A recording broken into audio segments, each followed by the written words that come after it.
Shit. Ah well, anyhow, it will work.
The bigger the blob, the better the job thingy.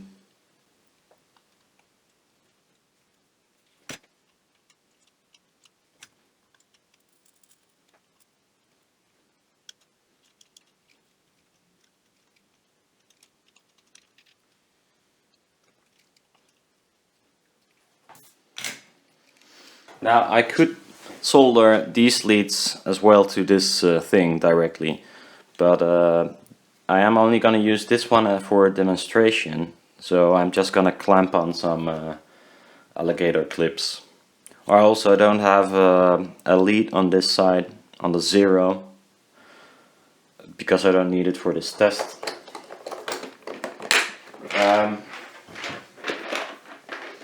So this is a voltage multiplier,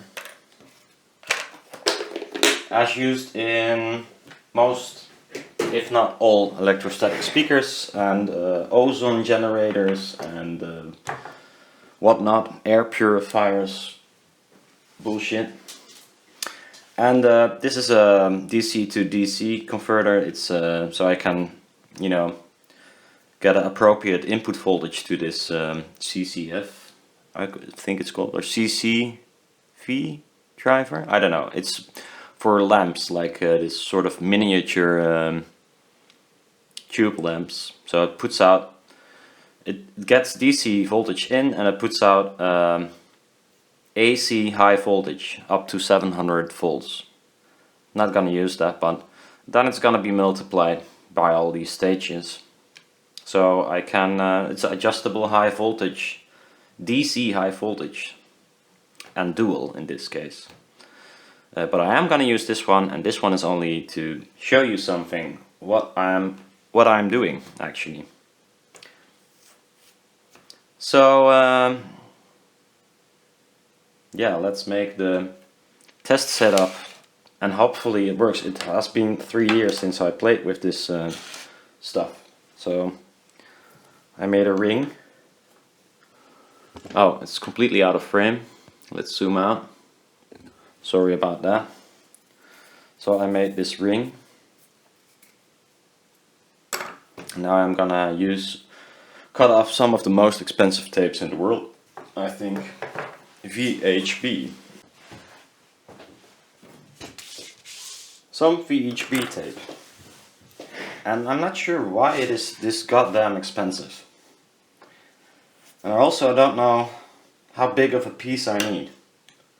You would think something this big, but I'll show you. I need far less. Let's make it 2. Let's make it 3. Yeah, let's make it 3. This mark is already all. 20. Which is like a final like.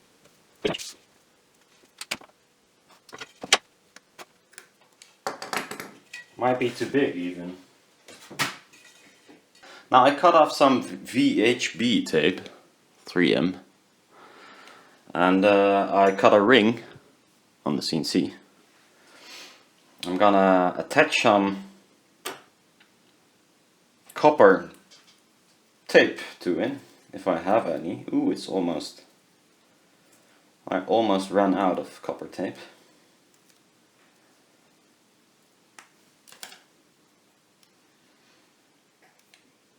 Gonna attach one here.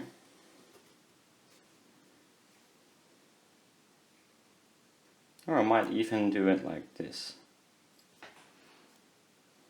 Well, it doesn't really matter actually. Oh, it's not sticking anymore. Probably because I got some fat fingers.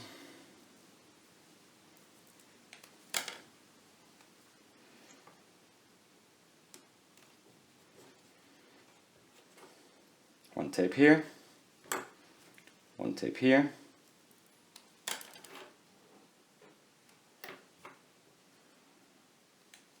It's a bit longer.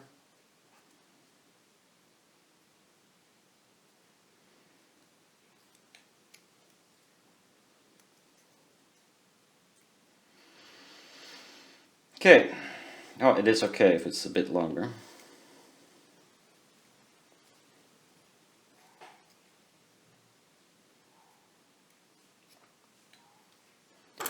Now I got my 3M stuff. It's really hard to get the red backing off. But I did it off camera because it can take up to really long. You know, it's the definition of time, really long. Gonna stretch it and attach it to this ring. Is this in frame? Yeah. I can maybe zoom in a little bit. It's really stretchy stuff. I'm gonna attach it to one point here and to the other point, the opposite. And hopefully it holds, and it doesn't.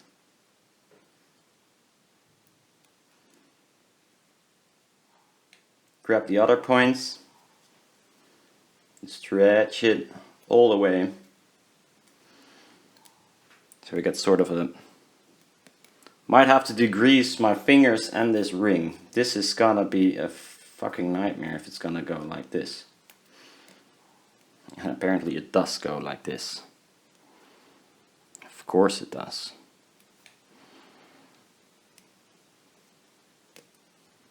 Really, I'm getting pissed.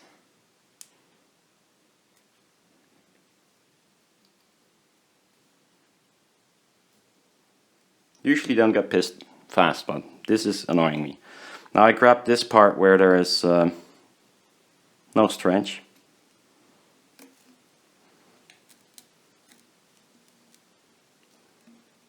And I make a little membrane. I hope it holds. I do the parts where it's not... Ah, and it broke, yeah.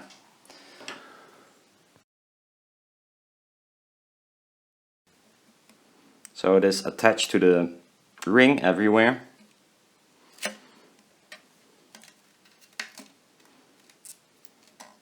And we break it. It's part of the deal. Might salvageable, but well, apparently it is.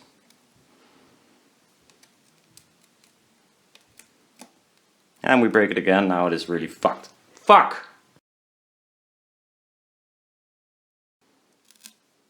It's not the easiest job, to be honest, but we got almost a... And it broke. So it's not that much work, it is more that it is so sensitive. Can I stretch this? This would be asking too much, I think. Ooh. If this works out, it's okay for the test, but can't imagine it holds. No. Let's do that again. Until it's all on the frame.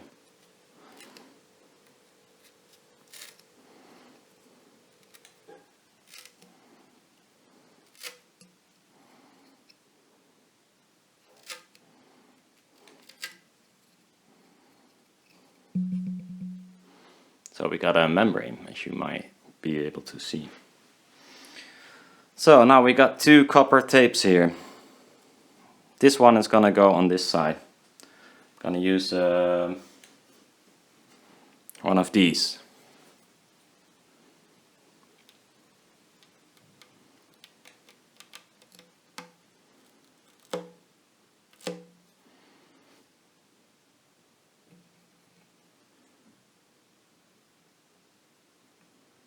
This one I taped in apparently.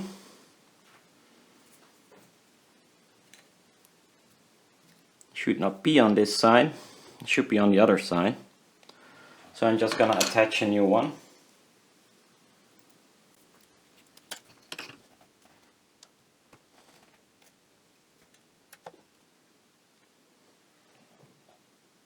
Weird, huh?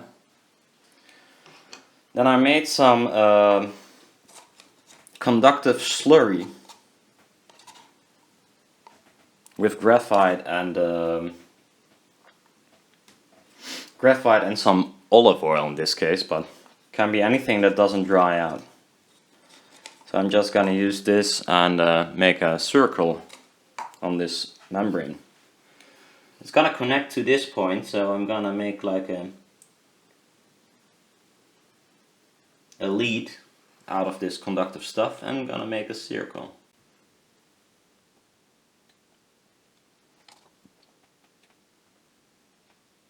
I'm trying to keep away from the other lead. Doesn't have to be a circle. Can be an oval shape, whatever.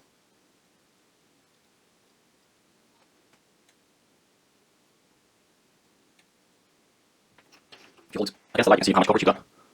I can see some spots there now. Completely covered. Now the back side.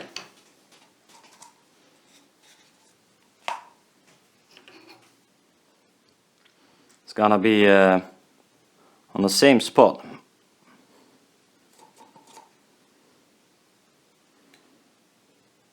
Even harder to see where you covered it and where not.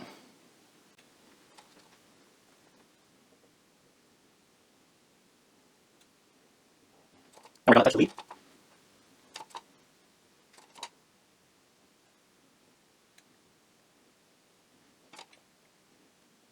You could use just graphite alone, but I think this is easier for now. So that's what we got. A weird looking thing. Now the high voltage comes into play. There's a meter there. This is gonna register the input voltage for the step down converter, or what it outputs to this inverter. I got this shorted out for protection, so I'm gonna disable that. I'm gonna attach one lead to this lead.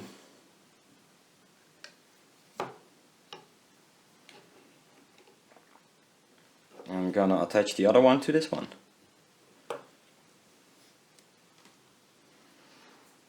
Now we're gonna put in the power supply.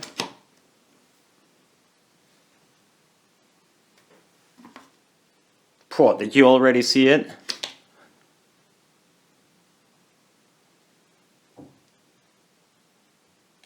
That was weird. Gonna lower the voltage a little bit.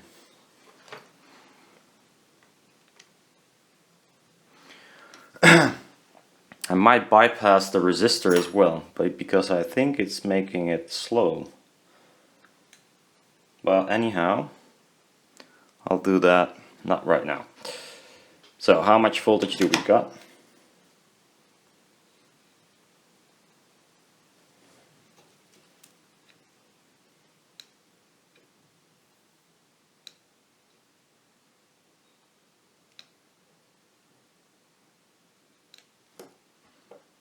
Not sure how much it can handle, so I'm just gonna give it a little bit more.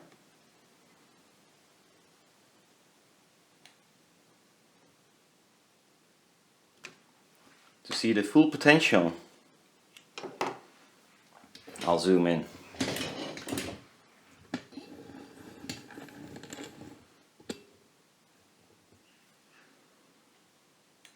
So you see this circle.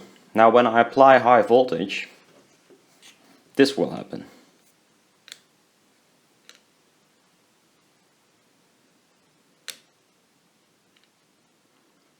It becomes bigger. Should actually do it faster, I think.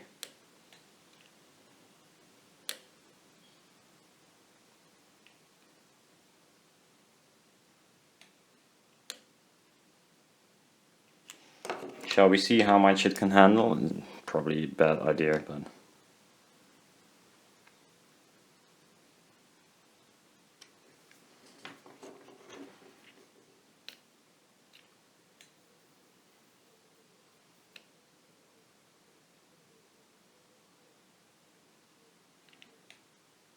Not sure why it is so slow today. Normally it's way faster, I believe.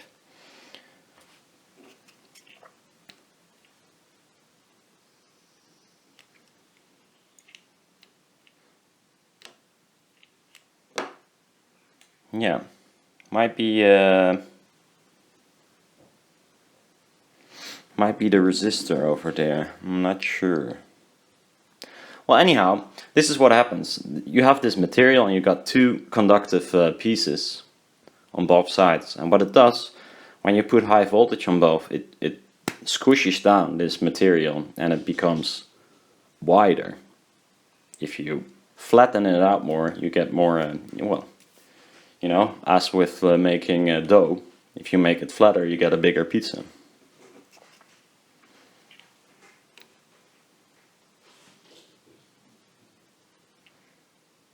Somehow it is not working really fast right now, and that's kind of weird because it is able to work faster than this, way faster, like almost instantly.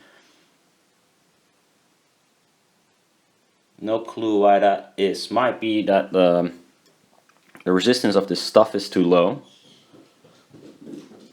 and might be the resistor over there. I'm gonna bypass that resistor and see what happens. So bypass the resistor. Lowered the voltage, just to be sure. And it's still slow.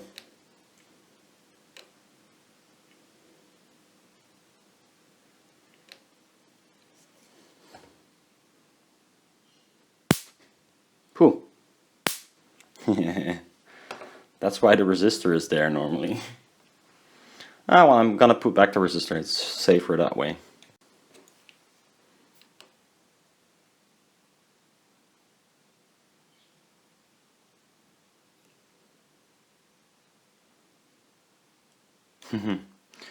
What I do think, it's not good to reach the copper. So I had to make longer leads of the conductive fluid instead of the copper leads. So it might be able to grow bigger even.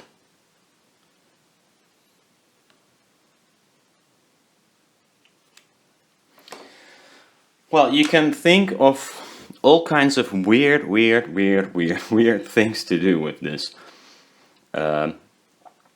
For instance, I think the first that made a video about a dome that uses this principle, the AEP, Electro Active Polymer loudspeaker transducer thing.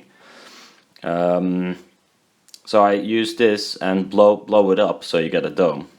And what happens is if you put an audio signal on there, it will do the same as it does right now. And because there's air inside it, it will grow larger.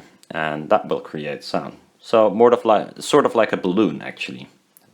So a balloon that can grow bigger according to a audio signal, which is really weird. But yeah, I'll try and I might be able to use this one, or I'll have to make new rings to do anything useful, because I have a way too big seal. And then I can pump in air, that's the idea at least, and maybe we can get some sound. But there are several ways you can do something with this. Lately, a year ago, someone else posted finally something with the same sort of construction with the AEP that uses, in this case, a magnet. So two repelling magnets that keep it on tension, and then if you apply the audio signal, the membrane becomes larger and the magnets repel each other more, so you get an excursion. Didn't think of that one, but your mind can go wild on what you might be able to do with this. And if it's functional, I'm not sure yet. It's functioning a bit like a single-ended ESL, so that's not the greatest method. Pretty sure it's not. So it's more of a very weird, fun thing. It's not gonna beat an electrostatic speaker or something.